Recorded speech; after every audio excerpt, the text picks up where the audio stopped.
o Conselho de Ministros também aprovou o projeto de decreto que aprova para ratificação o acordo zoossanitário entre a República de Cabo Verde e a República da Guiné-Bissau, assinado a 19 de julho de 2015 em Bissau. O presente acordo zoossanitário estabelece medidas e ações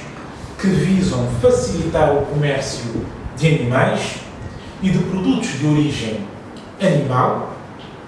tudo em preservando os respectivos mercados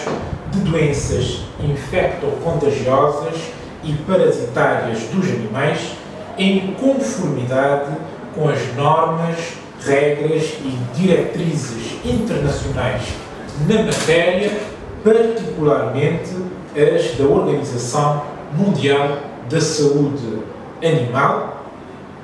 o Acordo da Organização Mundial do Comércio sobre a aplicação de medidas sanitárias e fitossanitárias e o Código Alimentar. Tal como no Acordo Zoofitossanitário, o presente acordo prevê a aplicação de princípios de transparência e de equidade, bem como de concertação, intercâmbio de informações e de experiências,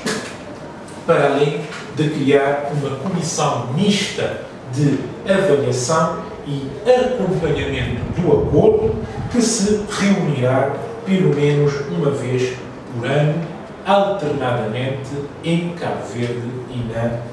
Guiné-Bissau.